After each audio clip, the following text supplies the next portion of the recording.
Welcome back to another video. ವೀಕ್ಷಕರೇ, ನಾನಿವಾಗ ಮಾತಾಡ್ಲಿಕ್ಕೆ ಅಂತ ಬಂದಿರೋದು ಒಂದು ಬೇಜಾರಿನ ಸಂಗತಿ. ಇಲ್ಲಿ ಬಡವ್ರ ಮಕ್ಕಳು ಬೆಳಿಬೇಕು, ಬಡವ್ರ ಮಕ್ಕಳು ಬೆಳಿಬೇಕು, ಬಡವ್ರ ಮಕ್ಕಳು ಬೆಳಿಬೇಕು ಅನ್ನುವಂಥ ಒಂದು ಟ್ಯಾಗ್ಲೈನ್ ಮಾತ್ರ ಇದೆ ಅನ್ನಿಸ್ತಾ ಇದೆ. ಯಾಕೆ ಅಂತಂದರೆ ನಾನು ಒಂದು ಕಂಪ್ಲೇಂಟ್, ಗಿಲ್ಲಿ ನಟನ ಮೇಲೆ ಒಂದು ಕಂಪ್ಲೇಂಟ್ ಕೊಟ್ಟಿರ್ತಕ್ಕಂಥ ವಿಚಾರಧಾರಣೆಯ ಬಗ್ಗೆ ಮಾತಾಡಲಿಕ್ಕೆ ಅಂತ ಬರ್ತಾ ಇದ್ದೇನೆ. ಎಸ್, ಆ ವಿಚಾರದ ಬಗ್ಗೆ ಏನು ಎತ್ತ, ಯಾರ ಕಡೆಯಿಂದ ಕಂಪ್ಲೇಂಟ್ ಹೋಗಿದೆ, ಯಾರಿಗೆ ಕಂಪ್ಲೇಂಟ್ ಕೊಟ್ಟಿದ್ದಾರೆ, ಏನು ಅವರ ಒಂದು ಬೇಡಿಕೆಗಳು, ಇದನ್ನೆಲ್ಲನೂ ಕೂಡ ವ್ಯಕ್ತಪಡಿಸುವಂಥ ಒಂದು ಪ್ರಯತ್ನ ಮಾಡ್ತೇನೆ. ಅದಕ್ಕಿಂತ ಮುಂಚೆ ನಮ್ಮ ಚಾನಲ್ನ ಯಾರ್ಯಾರೆಲ್ಲ ಹೊಸದಾಗಿ ನೋಡ್ತಾ ಇದ್ದೀರಿ, ಸೊ ಈಗಲೇ ಮಿಸ್ ಮಾಡದೆ ನಮ್ಮ ಚಾನಲ್ಗೆ ಲೈಕು, ಕಮೆಂಟು, ಶೇರ್ ಮಾಡೋದ್ರ ಮೂಲಕ ನಮ್ಮ ಚಾನಲ್ನ ಸಬ್ಸ್ಕ್ರೈಬ್ ಮಾಡಿಕೊಂಡು ನಮ್ಮನ್ನು ಬೆಂಬಲಿಸಿ ಅಂತ ಕೇಳ್ಕೊತೀವಿ. ನಾವು ಮಾಡ್ತಾ ಇರೋ ಕಂಟೆಂಟು ನಿಮ್ಗೆ ಇಷ್ಟ ಆಗಿದ್ದರೆ ಮಾತ್ರ. ಎಸ್, ಈಗ ವಿಡಿಯೋನ ಸ್ಟಾರ್ಟ್ ಮಾಡಿಬಿಡೋಣ. ಎಸ್ ವೀಕ್ಷಕರೇ, ಈ ಕಂಪ್ಲೇಂಟ್ ಕಾಪಿನ ನಿಮ್ಗೆ ಹಾಕಿದ್ದೇನೆ. ಸೊ ಒಂದು ಸರಿ ನೀವು ನೋಡ್ಬೋದು, ಓದೋವಂಥ ಪ್ರಯತ್ನ ಮಾಡ್ತೇನೆ ನಾನು, ಓಕೆನಾ?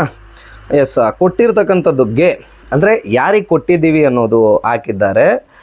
ಈ ಒಂದು ಕಂಪ್ಲೇಂಟ್ ಎಷ್ಟನೇ ತಾರೀಕು ಕೊಟ್ಟಿರ್ತಕ್ಕಂಥದ್ದು ಅಂದರೆ 13/11/2025 ಮೊನ್ನೆ, ಓಕೆನಾ? ಇವತ್ತಿಗೆ ಕರೆಕ್ಟಾಗಿ ಒಂದು 4-5 ದಿನಗಳಾಗಿದೆ. 13ನೇ ತಾರೀಕು ಕೊಟ್ಟಿರ್ತಕ್ಕಂಥದ್ದು ಈ ಒಂದು ಕಂಪ್ಲೇಂಟ್ನ ಅಂದರೆ ಯಾರಿಗೆ ಕೊಟ್ಟಿದ್ದಾರೆ ಅಂದರೆ ಪೊಲೀಸ್ ಆಯುಕ್ತರವರ ಕಚೇರಿ, ಇನ್ಫೆಂಟ್ರಿ ರಸ್ತೆ, ಬೆಂಗಳೂರು, ಇವ್ರಿಗೆ ಕೊಟ್ಟಿರ್ತಕ್ಕಂಥದ್ದು. ವಿಷಯ: ಮಾನ್ಯರೇ, ಶ್ರೀಮತಿ HC ಕುಶಲ ಇವರ ಮನವಿ ಕುರಿತು ಉಲ್ಲೇಖ. ಅಂದರೆ ಅರ್ಜಿದಾರರ ಅರ್ಜಿಯು ಆಯೋಗದಲ್ಲಿ ಸ್ವೀಕೃತಗೊಂಡ ದಿನಾಂಕ, ಅಂದರೆ ಕಂಪ್ಲೇಂಟನ್ನ ಅಕ್ಸೆಪ್ಟ್ ಮಾಡ್ಕೊಂಡಿರೋದು 13ನೇ ತಾರೀಕು, ಇವ್ರು ಕಂಪ್ಲೇಂಟ್ ಕೊಟ್ಟಿರೋದು 11/11/2025ನೇ ತಾರೀಕು. ಮೇಲ್ಕಂಡ ವಿಷಯ ಹಾಗೂ ಉಲ್ಲೇಖಕ್ಕೆ ಸಂಬಂಧಪಟ್ಟಂತೆ ಶ್ರೀಮತಿ HC ಕುಶಲ ಕಲಾವೃಂದ ಅಂದರೆ ಈ ಒಂದು ಸಂಘ ಸಂಸ್ಥೆಯಿಂದ ಕೊಟ್ಟಿರ್ತಕ್ಕಂಥದ್ದು. ನಂಬರ್ 9 33ನೇ ಮುಖ್ಯ ರಸ್ತೆ, ಬನಶಂಕರಿ, ವಾರ್ತಾ, ಇಂಚರ ಹೋಟೆಲ್ ಹಿಂಭಾಗ, Abbaiah Reddy layout, Ashtalakshmi layout, JP ನಗರ, 6ನೇ ಹಂತ, ಬೆಂಗಳೂರು ಇವರ ಆಯೋಗದಲ್ಲಿ ಅರ್ಜಿ ಸಲ್ಲಿಸಿರುತ್ತಾರೆ.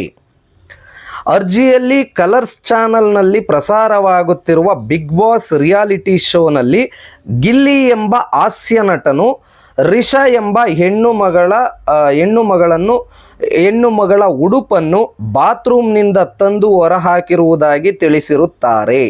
ಹೆಣ್ಣು ಮಕ್ಕಳ ಉಡುಪನ್ನು ಮುಟ್ಟುವ ಅಧಿಕಾರ ಅವರಿಗೆ ಯಾರು ಅಧಿಕಾರ ನೀಡಿರುವುದಾಗಿ, ಇದರಿಂದ ಸಮಾಜಕ್ಕೆ ಯಾವ ರೀತಿಯ ಸಂದೇಶವನ್ನು ಸಂದೇಶವನ್ನು ಪ್ರಸಾರ ಮಾಡಲು ಹೊರಟಿರುವುದಾಗಿದೆ ತಿಳಿಸುತ್ತಾ ಕಲರ್ಸ್ ಶೋ ಅನ್ನು ನಿಲ್ಲಿಸಬೇಕೆಂದು, ಅಂದರೆ ಕಲರ್ಸ್ ಶೋ ಇವರು ಹಾಕಿರ್ತಕ್ಕಂಥ ಕಂಪ್ಲೇಂಟ್ನಲ್ಲಿ ಸ್ವಲ್ಪ ಇದು ಇನ್ನೊಂದು ಮತ್ತೊಂದಿದೆ. ಸೊ ಹಾಗಾಗಿ ನಾನು ನಿಮಗೆ ಸ್ಪಷ್ಟೀಕರಿಸುವಂಥ ಪ್ರಯತ್ನ ಮಾಡ್ತಾ ಇದ್ದೇನೆ ಅಷ್ಟೇ. ಕಲರ್ಸ್ ಕನ್ನಡ ಶೋನೇ ನಿಲ್ಲಿಸಬೇಕು ಅಂತ ಹೇಳಿದ್ದಾರೆ. ಅದು ಕಲರ್ಸ್ ಕನ್ನಡ ಶೋ ಅಲ್ಲ, ಅದು ಕಲರ್ಸ್ ಕನ್ನಡ ಅನ್ನೋದು ಒಂದು ಚಾನಲ್ಲು. ಬಿಗ್ ಬಾಸ್ ಅನ್ನೋದು ಅಂದರೆ ಕಲರ್ಸ್ ಕನ್ನಡದ ಬಿಗ್ ಬಾಸ್ ಶೋನೇ ಬ್ಯಾನ್ ಮಾಡಬೇಕು ಅನ್ನುವಂಥ ಒಂದು ಬೇಡಿಕೆ ಇಟ್ಟಿದ್ದಾರೆ. ನಿಲ್ಲಿಸಬೇಕೆಂದು ಆಯೋಗದಲ್ಲಿ ಸಲ್ಲಿಸಿರುವ ಅರ್ಜಿಯಲ್ಲಿ ಮನವಿ ಮಾಡಿರುತ್ತಾರೆ. ಅರ್ಜಿದಾರರ ಅರ್ಜಿಯು ಜೆರಾಕ್ಸ್ ಪ್ರತಿಯನ್ನು ಲಗತ್ತಿಸಿದೆ ಅಂತಂದು ಹೇಳಿರ್ತಕ್ಕಂಥದ್ದು. ಆದ್ದರಿಂದ ಅರ್ಜಿದಾರರ ಅರ್ಜಿಯಲ್ಲಿನ ವಿಷಯ ಕುರಿತು ನಿಯಮಾನುಸಾರ ಪರಿಶೀಲಿಸಿ ಸೂಕ್ತ ಕ್ರಮ ಕೈಗೊಳ್ಳಲು ಸಂಬಂಧಪಟ್ಟ ಅಧಿಕಾರಿಯವರಿಗೆ ಸೂಕ್ತ ನಿರ್ದೇಶನ ನೀಡುವಂತೆ ಹಾಗೂ ಕೈಗೊಂಡ ಕ್ರಮದ ವರದಿಯನ್ನು ಆಯೋಗಕ್ಕೆ ಅತಿ ಜಾಗರೂಕರಾಗಿ ಅಂತ ಇರೋದನ್ನ ಜರೂರಾಗಿ ಅಂತ ಬರೆದಿದ್ದಾರೆ. ಇರಲಿ, ಅದು ಕೂಡ ಜರೂರಾಗಿ ಅಂತ ಸಮಥಿಂಗ್ ಇದೆ. ಅದು ಜರೂರಾಗಿನ ಜಾಗರೂಕರಾಗಿರನ ಗೊತ್ತಿಲ್ಲ. ಅದು ಆಯೋಗಕ್ಕೆ ಕಳುಹಿಸಿ ಕೊಡುವಂತೆ ಕೋರಿದೆ. ತಮ್ಮ ವಿಶ್ವಾಸಿ ಅವರ ಸೈನ್ ಹಾಕಿದೆ. ಪೊಲೀಸ್ ಅಧೀಕ್ಷರವರ ಕಚೇರಿ, ಬೆಂಗಳೂರು, ದಕ್ಷಿಣ ರಾಮನಗರ ಜಿಲ್ಲೆ ಇವರಿಗೆ ಸೂಕ್ತ ಕ್ರಮಕ್ಕಾಗಿ. ಅಂದರೆ ಈ ಬಿಗ್ ಬಾಸ್ ಅನ್ನೋ ಶೋ ಏನಿದೆ, ಈ ಒಂದು ಶೋ ನಡೀತಕ್ಕಂಥದ್ದು ಬಿಡದಿ ರಾಮನಗರ ಡಿಸ್ಟಿಕ್ಕು ಬಿಡದಿ ಒಂದು ಜ್ಯೂರಿ ಸ್ಟೇಷನಿಗೆ ಬರೋದ್ರಿಂದ ಆ ಒಂದು ಪೊಲೀಸ್ ಸ್ಟೇಷನ್ಗೆ ಇವರ ಒಂದು ಮನವಿನ ಸಲ್ಲಿಸೋ ಥರ ಬರೆದಿದ್ದಾರೆ. ಎಸ್ ವೆಲ್ ಅವರು ಮಾಡಿರ್ತಕ್ಕಂಥ ಪಾಯಿಂಟಿಗೆ ನಮ್ಮದೇನು ಇದಿಲ್ಲ, ಅವ್ರೇನೋ ಓಕೆ ವೆಲ್ ಅಂಡ್ ಗುಡ್, ಒಳ್ಳೆ ಪಾಯಿಂಟು. ಮೇಡಮ್ನವರೇ, ಬಿಗ್ ಬಾಸ್ ಅಂತಕ್ಕಂಥದ್ದು ಒಂದು ರಿಯಾಲಿಟಿ ಶೋ, ಓಕೆನಾ. ಮತ್ತೆ ಅಲ್ಲಿ ಹೆಣ್ಣಾಗಲಿ ಗಂಡಾಗಲಿ ಅವರ ಸ್ವಇಚ್ಛೆಯಿಂದ ಆಡಲಿಕ್ಕೆ ಅಂತ ಹೋಗಿರುವಂಥದ್ದು. ಮತ್ತು ಅಲ್ಲಿ ಯಾರೂ ಕೂಡ ಯಾವ ಒಂದು ತಪ್ಪನ್ನು ಮಾಡಬಾರ್ದು ಅನ್ನೋದೇ ಬಿಗ್ ಬಾಸಿನ ಮೂಲ ನಿಯಮ. ಇನ್ನು ಮೊದಲನೇದಾಗಿ ಅವರು ಅಪ್ಪಟ ಕನ್ನಡವನ್ನೇ ಬಳಸಬೇಕು ಅಂತಕ್ಕಂಥದ್ದು ಮೂಲ ನಿಯಮ ಇದೆ. ಬಿಗ್ ಬಾಸಿನ ಒಂದು ಏನಂತಾರೆ, ಆ ನಿಯಮಗಳು ಕೊಟ್ಟಿರ್ತಾರಲ್ಲ, ಆ ನಿಯಮನ ಉಲ್ಲಂಘನೆ ಮಾಡಬಾರ್ದು ಅಂತ ಅಂದ್ಬಿಟ್ಟು. ಸೊ ಈ ವಿಚಾರಕ್ಕೆ ಸಂಬಂಧಪಟ್ಟಂತೆ ಗಿಲ್ಲಿ ನಟನಿಗೆ ನೀವು ಕೊಟ್ಟಿರ್ತಕ್ಕಂಥ ಕಂಪ್ಲೇಂಟು ಖಂಡಿತವಾಗಿ ನೋಡಿ, ಅದು ಹೆಣ್ಮಕ್ಕಳ ಉಡುಪುಗಳನ್ನು ಯಾರು ಕೂಡ ಮುಟ್ಟಬಾರ್ದು ಅನ್ನೋದು ಸತ್ಯ, ಓಕೆನಾ. ಬೇರೆಯವರ ವಸ್ತು ಅಂದರೆ ತನಗಲ್ಲದ, ತನ್ನವರಲ್ಲದ ಯಾವುದೇ ಒಂದು ಹೆಣ್ಣು ಮಕ್ಕಳ ಉಡುಪನ್ನಾಗಲಿ ಹೆಣ್ಣು ಮಕ್ಕಳನ್ನಾಗಲಿ ಅವರು ಮುಟ್ಟಿದ್ದೇ ಆದರೆ ಅದಕ್ಕೆ ಕಾನೂನಾತ್ಮಕವಾಗಿ ಕೆಲವು ಶಿಕ್ಷೆಗಳಿದೆ. ಸೊ ಅದಕ್ಕೆ ನಾವು ಯಾವುದೇ ಒಂದು ರೀತಿಯ ಏನಂತಾರೆ ನೆಗೆಟಿವ್ ಆಗಿ ಏನು ಹೇಳಲಿಕ್ಕೆ ಬರ್ತಾ ಇಲ್ಲ. ಆದರೆ ತಾವು ಒಂದು ಗಮನಿಸ್ಬೇಕಾಗಿರ್ತಕ್ಕಂಥದ್ದು, ಕುಶಲ ಮೇಡಮ್ನವರೇ, ತಮಗೆ ಕುಶಲನ ಇನ್ನೊಂದು ಸರಿ ನೋಡ್ಕೊಂಡ್ಬಿಡ್ತೀನಿ.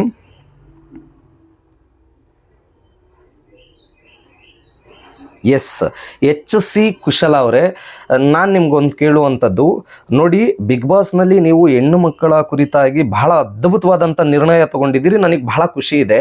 ಅದೇ ರೀತಿ ನೀವು ಇನ್ನೂ ಕೆಲವು ಹೆಣ್ಮಕ್ಳ ಕುರಿತು ಬಿಗ್ ಬಾಸ್ನಲ್ಲಿ ಅನೇಕ ರೀತಿಯ ಮಾತುಕತೆಗಳು ಇನ್ನೊಂದು ಮತ್ತೊಂದು ಬಂದಿದೆ.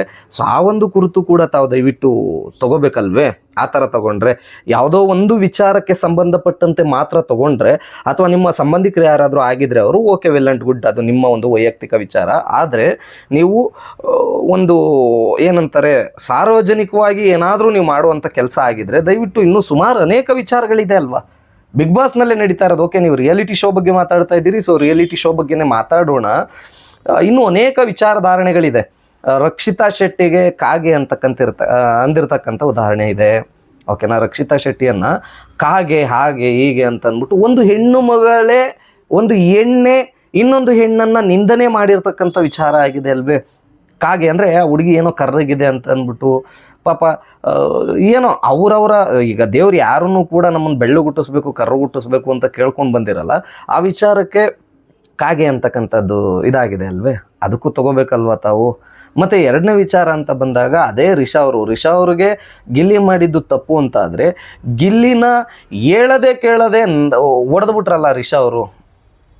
ಇದಕ್ಕೇನು ನಿಮ್ಮ ಒಂದು ಇದು ಸ್ಪಷ್ಟನೆ ಏನು ಕೊಡ್ತೀರಿ ತಾವು? ಮತ್ತು ರಿಷಾ ಅವರು ಮಾಡಿದ್ದಂಥದ್ದು ಏನು ಅಂತ ಕೇಳೋದಕ್ಕೆ ಹೋದರೆ, ರಿಷಾ ಅವರನ್ನು ಗಿಲ್ಲಿ ಮತ್ತು ಸೂರಜ್ ಇಬ್ಬರು ಇರ್ತಾರೆ. ನೀವು ಆ ಒಂದು ಎಪಿಸೋಡ್ನೇ ನೋಡಿಲ್ಲ ಅನ್ಸುತ್ತೆ, ಯಾಕೆಂದರೆ ನೀವು ಲಗತ್ತಿಸಿರ್ತಕ್ಕಂತಹ ಒಂದು ಕಂಪ್ಲೇಂಟ್ನ ಆಧಾರಿತವಾಗಿಯೇ ನಾನು ಮಾತಾಡ್ತಾ ಇದ್ದೇನೆ. ನೀವು ಸಂಪೂರ್ಣವಾಗಿ ಆ ವಿಡಿಯೋನೇ ನೋಡಿಲ್ಲ ಅನಿಸುತ್ತೆ. ಫಸ್ಟ್ ಆಫ್ ಆಲ್, ಯಾರು ರಿಷಾ ಅವರು ಏನಿದ್ದಾರೆ, ಆ ರಿಷಾ ಅವರು ಒಳಗಡೆ ಹೋಗಿ ಬಕೆಟ್ ತುಂಬೋವರೆಗೂ ಬಾಗಿಲು ತೆಗೆದಿದ್ದು ಆಮೇಲೆ ಅಂದರೆ ಲಾಕ್ ಮಾಡ್ಕೊತಾರೆ ಅವರು. ಈಗ ಗಿಲ್ಲಿ ಸ್ನಾನ ಮಾಡ್ಕೋಬೇಕು, ಇನ್ನೊಂದು ಮತ್ತೊಂದು, ಗಿಲ್ಲಿಗೆ ರ್ಯಾಷಸ್ ಕೂಡ ಆಗಿದೆ ಪಾಪ ಅಂತಂದು ಕೆಲವು ಅಂದರೆ ಶೋ ನೋಡ್ತಾ ಇರಬೇಕಾದ್ರೆ ಕೆಲವೆಲ್ಲ ಇದೆ. ಅವನು ಸ್ನಾನ ಮಾಡ್ಕೊಳ್ಬೇಕಾದಂಥ ವಿಚಾರದಲ್ಲಿ ರಿಷಾ ಅವರು ಇದ್ದಕ್ಕಿದ್ದಾಗೇ ಬಕೆಟು ಕೊಡೋದಂಗೆ ಸೀದಾ ಒಳಗಡೆ ಹೋಗ್ಬಿಟ್ಟು ಅವ್ರು ಸ್ನಾನ ಮಾಡ್ಕೊಳ್ಳೋದಕ್ಕೆ ಹೋಗ್ಬಿಡ್ತಾರಲ್ಲ. ಅಲ್ಲೇನು ಒಬ್ಬೊಬ್ರಿಗೊಂದೊಂದು ಬಕೆಟು, ಒಬ್ಬೊಬ್ರಿಗೊಂದೊಂದು ಚಂಬು, ಒಬ್ಬೊಬ್ರಿಗೊಂದೊಂದು ರೂಮ್ಗಳನ್ನೇನಾದರೂ ಕೊಟ್ಟಿದ್ದಾರೆ? ಎಲ್ಲರೂ ಇರೋದಕ್ಕೆ ಅಲ್ವೇ ಕೊಟ್ಟಿರೋದು. ಮತ್ತು ಸಪ್ರೇಟಾಗಿ ಹೆಣ್ಮಕ್ಳನ್ನ ಸಪ್ರೇಟಾಗಿ ಮಲಗಿಸ್ಬೇಕು, ಗಂಡು ಮಕ್ಕಳನ್ನ ಸಪ್ರೇಟಾಗಿ ಮಲಗಿಸ್ಬೇಕು ಅಂತ ಏನಾದ್ರೂ ಬಿಗ್ ಬಾಸ್ನಲ್ಲಿ ಏನಾದರೂ ಹೇಳಿದಾರಾ? ಆ ಥರ ಏನಿಲ್ಲ. ಇಲ್ಲಿ ಹೆಣ್ಣು ಮಕ್ಕಳು ಗಂಡು ಮಕ್ಕಳು ಅನ್ನೋ ತಾರತಮ್ಯವೇ ಇಲ್ಲದೆ ಯಾರು ಸ್ಟ್ರಾಂಗೆಸ್ಟು, ಯಾರು ಮೆಂಟಲಿ ಸ್ಟ್ರಾಂಗ್ ಇದ್ದಾರೆ, ಯಾರು ಫಿಸಿಕಲಿ ಸ್ಟ್ರಾಂಗ್ ಇದ್ದಾರೆ, ಯಾರ ಒಂದು ಸಾಮರ್ಥ್ಯ ಹೆಂಗಿದೆ, ಮತ್ತು ಯಾರ ಬುದ್ಧಿಶಕ್ತಿ, ಅದೇ ನಾನು ಹೇಳಿದಾಗೆ ಮೆಂಟಲಿ ಸ್ಟ್ರಾಂಗ್ ಇರಬೇಕು ಅಂತ, ಬುದ್ಧಿಶಕ್ತಿ, ಯಾರ ಬುದ್ಧಿಶಕ್ತಿ ಎಷ್ಟು ಸ್ಟ್ರಾಂಗ್ ಇದೆ. ಮತ್ತು ಈ ಒಂದು ವಿಚಾರಕ್ಕೆ ಸಂಬಂಧಪಟ್ಟಂತೆ ಹೆಣ್ಮಕ್ಳೇ ಆಗಲಿ ಗಂಡು ಮಕ್ಕಳೇ ಆಗಲಿ ಯಾವುದೇ ಒಂದು ವಿಚಾರ ಅನ್ನೋದು ಬರಲ್ಲ. ಇಲ್ಲಿ ಹೆಣ್ಮಕ್ಳಿಗೂ ಕೂಡ ಅನೇಕರು ಹೆಣ್ಮಕ್ಳೇನೆ ನಿಂದನೆ ಮಾಡಿರ್ತಕ್ಕಂಥದ್ದಾಗಿದೆ ಬಿಗ್ ಬಾಸ್ನಲ್ಲಿ. ಈಗ ಅದೇ ನೀವು ಹೇಳಿದ್ರಲ್ಲ, ಒಂದು ಸಮುದಾಯವನ್ನೇ, ಅಂದರೆ ಅದು ಏನಂತ ಹೇಳಿದ್ದಾರೆ, ಅಶ್ವಿನಿ ಅವರೇ ಬಂದು ಸ್ಪಷ್ಟೀಕರಣ ಕೊಡಬೇಕು. ಎಸ್ ಅನ್ನೋ ಕ್ಯಾಟಗರಿ ಕಂಡ್ರೆ ನನಗಾಗಲ್ಲ. ಅವ್ರಿಗೆ ಯಾವ ಒಂದು ಅರ್ಥದಲ್ಲಿ ಹೇಳಿದ್ದಾರೆ ಆ ಒಂದು ವಿಚಾರಕ್ಕೂ ಕೂಡ ತಾವು ಬಿಗ್ ಬಾಸ್ನೆಲ್ಲ ನೋಡಿ ಇಡೀ ಆ ಒಂದು ಸಮುದಾಯಗಳಿಗೇನೆ ಅವ್ರು ಯಾವುದಾದ್ರೂ ಒಂದು ಸಮುದಾಯ ಕುರಿತು ಏನಾದರೂ ಮಾತಾಡಿದ್ದೆ ಆದರೆ ಆ ಸಮುದಾಯಗಳಿಗೆ ಕೆಟ್ಟ ಹೆಸರು ಬರುತ್ತಲ್ಲ. ಸೊ ಆ ಒಂದು ವಿಚಾರಕ್ಕೂ ಕೂಡ ತಾವು ಕಂಪ್ಲೇಂಟ್ ರೈಸ್ ಮಾಡ್ಬೋದಲ್ವೇ? ಎಸ್ ಕ್ಯಾಟಗರಿ ಅಂದರೆ ಸ್ಲಮ್ ಜನ ಅಂತ ಅಂದ್ಕೋಬೇಕಾ, ಅಥವಾ ಶೆಟ್ಟಿ ಜನಾಂಗದವರು ಅಂದ್ಕೋಬೇಕಾ, ಅಥವಾ SC ST ಕ್ಯಾಟಗರಿಯವರು ಅಂದ್ಕೋಬೇಕಾ, ಯಾರು? ಸೊ ಆ ಥರ ಎಲ್ಲ ಮಾತಾಡಿದ್ರಲ್ಲ, ಅದಕ್ಕೂ ತಾವು ಒಂದು ಸ್ಟ್ರಿಕ್ಟ್ ಆ್ಯಕ್ಷನ್ಸ್ ತೊಗೋಬೇಕಲ್ವ? ಇದು ನಿಮಗೆ ಅಂದರೆ ನೋಡಿ, ಒಂದು ರಿಯಾಲಿಟಿ ಶೋ ಅಂತ ಬಂದಾಗ ಆ ಶೋಗೆ ಕುರಿತಾಗಿ ಮಾತ್ರನ ಒಂದೇನಾದರೂ ಚರ್ಚಾಬದ್ಧವಾಗಿದ್ದರು ಓಕೆ. ಈಗ ಆ ಥರ ತಗೊಳಕ್ಕೆ ಹೋದ್ರೆ ಆ ಶೋನಲ್ಲಿ ಈ ಒಂದು ಸೀಸನ್ನಲ್ಲೂ ಕೂಡ ಬಹಳ ಅನೇಕ ಚರ್ಚೆಗಳಾಗಿದೆ, ಇನ್ನೊಂದು ಮತ್ತೊಂದು ಎಲ್ಲನೂ ಆಗ್ತಾ ಬರ್ತಾ ಇದೆ. ಸೊ ತಾವು ಇದ್ರ ವಿರುದ್ಧವಾಗಿ ಯಾಕೆ ಧ್ವನಿ ಎತ್ತಿಲ್ಲ? ಬರೀ ರಿಷಾ ಅವರ ವಿಚಾರಕ್ಕೆ ಸಂಬಂಧಪಟ್ಟಂತೆ ಧ್ವನಿ ಎತ್ತಿರೋದ್ರ ಬಗ್ಗೆ ನಮ್ದು ಆಕ್ಷೇಪಣೆ ಇಲ್ಲ, ಅದು ನಿಮ್ಮ ವೈಯಕ್ತಿಕ. ಆದರೆ ಅದೇ ಹೆಣ್ಣುಮಕ್ಳುಗಳ ಕುರಿತು ಸುಮಾರು ಅನೇಕ ಆಗಿದೆಯಲ್ಲ, ಅನೇಕ ವಿಚಾರಧಾರಣೆಗಳಾಗಿದೆಯಲ್ಲ. ಈಗ ಹೆಣ್ಮಕ್ಳು ಓಕೆ ಆ ಥರ ಈ ಥರ ಅಂತಂದ್ರಿ, ಅದೇ ಹೆಣ್ಮಗುನೇನೆ ಗಂಡು ಮಗು ಆದಂಥ ಯಾರು ಗಿಲ್ಲಿ ನಟನಿಗೆ ಹೊಡೆದು ಬಿಟ್ರಲ್ಲ ಜೋರಾಗೇನು, ಏನು ತಮಾಷೆಗೇನು ಹೊಡೆದಿಲ್ಲ ಸರ್, ಏನು ಸಮರ್ಥಿಸ್ಕೋಬೋದು ಅಷ್ಟೇ ಬಿಟ್ಟರೆ ತಮಾಷೆಗೇನು ಹೊಡೆದಿಲ್ಲ, ಗಿಲ್ಲಿಗೆ ಜೋರಾಗಿ ಹಾಕೊಂಡು ರುಬ್ಬಿದ್ರು. ಇನ್ನು ಅದೇ ಯಾರು ಜಾನ್ವಿ ಅವ್ರು ಬಂದು ಗಿಲ್ಲಿಗೆ ಸ್ವಂಟನೇ ಇಲ್ಲ ಅಂತಂದ್ರು. ಅದಕ್ಕೆ ಯಾಕೆ ನೀವು ಯಾವುದೂ ಅಂದರೆ ಮಹಿಳೆಯರಿಗೆ ಮಾತ್ರ ಸಂಬಂಧಪಟ್ಟಂಥವ್ರ ತಾವು? ಅಂದರೆ ಮಹಿಳೆಗೆ ಏನಾದರೂ ನ್ಯಾಯ ಆಗಿದೆ ಅಂದರೆ ಮಾತ್ರ ಸಂಬಂಧಪಟ್ಟಂಥದ್ದ, ಅಥವಾ ರಿಷಾ ಅವರ ಫ್ಯಾಮಿಲಿಯವರ ನನಗಂತೂ ಗೊತ್ತಾಗ್ತಾ ಇಲ್ಲ. ಸೊ ದಯವಿಟ್ಟು ಅದಕ್ಕೆ ಸ್ಪಷ್ಟೀಕರಣ ಕೊಡಿ. ತಾವು ವಿಡಿಯೋ ಏನಾದರೂ ನೋಡಿ ತಲುಪಿದ್ರೆ ನಿಮಗೆ ದಯವಿಟ್ಟು, ಅಥವಾ ನಿಮ್ಮ ಸಂಬಂಧಿಕರು, ಫ್ಯಾಮಿಲಿ, ಫ್ರೆಂಡ್ಸ್ಗಳು ಯಾರಾದ್ರೂ ನೋಡಿ ಈ ಒಂದು ವಿಚಾರಕ್ಕೆ ಸಂಬಂಧಪಟ್ಟಂತೆ ಏನಾದ್ರೂ ನಿಮ್ಗೆ ಶೇರ್ ಮಾಡಿದ್ರೆ ದಯವಿಟ್ಟು ಇದಕ್ಕೆ ಸ್ಪಷ್ಟೀಕರಣ ಕೊಡಿ. Thank you. ವೀಕ್ಷಕರೇ, ನಿಮಗೇನು ಅನ್ನಿಸ್ತು ಈ ಒಂದು ವಿಚಾರಕ್ಕೆ ಸಂಬಂಧಪಟ್ಟಂತೆ ದಯವಿಟ್ಟು ಕಮೆಂಟ್ನ ಮೂಲಕ ತಿಳಿಸುವಂಥದ್ದನ್ನು ಮಾಡಿ. ಇದೇ ಥರ ನಿರಂತರ ಅಪ್ಡೇಟ್ಸ್ಗಾಗಿ ನೋಡ್ತಾ ಇರಿ ನಮ್ಮ ಚಾನಲ್. ನಮಸ್ಕಾರ.